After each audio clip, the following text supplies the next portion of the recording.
Welcome to Pete's Garage. Today, I'll be working on the Suburban, putting the shift linkage together. I'm going to do a cable shifter instead of the solid column shifter that I was trying. It didn't work. This will. I'll be good. Then, once I've got that, top off the transmission, make sure that it's moving okay, and then I can start putting everything back together. I'll put the fenders back on, put the hood on, maybe put the dash back together, and possibly test drive the truck in a couple weeks. So, on to it.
So, this low car kit is pretty cool, and it works with the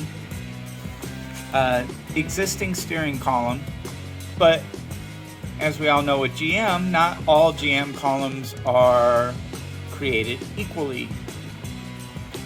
With the cable shifter, you always have to have a way to secure the cable so that the action can go without the cable moving back and forth. Unfortunately,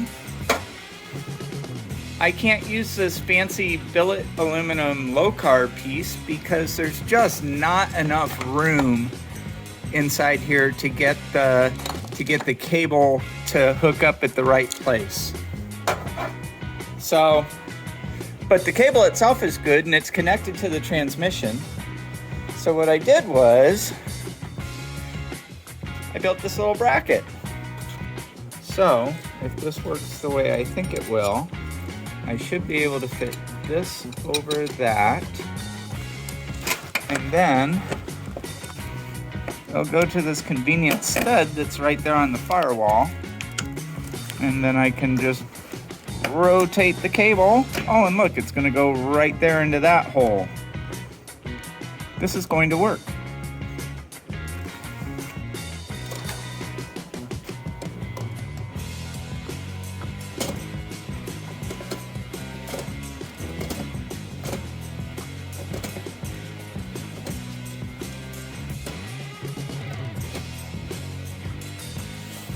All right, well, after all the work I did on my shift linkage and trying to get the low car cable shifter installed and fiddling around with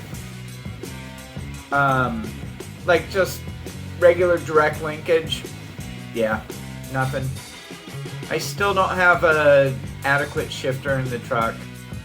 I did a little research and I think that the aftermarket solutions, even the kit solutions, they're just not going to work with my 8.14 L80 combination. It's just too big. The transmission's too far for all these things, and the angles that everything goes at causes binding. The other thing I found out is that the low-car column shift cable shifter shift kits or shift linkage kits will not work with square body truck steering columns.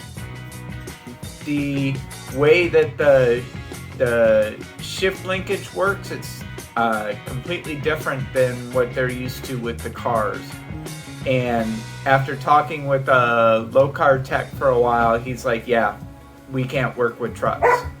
So, oh well. I did a bunch of research. I believe that I'll be able to use a GMT 400 700R4 linkage. And I'll have to modify it a little bit and move it a little bit further down the frame rail and lengthen the rod just a little bit to reach. But that should be my solution. So that's what I'm going to try out. I'll go to the junkyard. I need some 700R4 parts anyway. I'm going to try and piece my truck together and get it running to at least the point where I can drive it. And then we'll go from there. All right.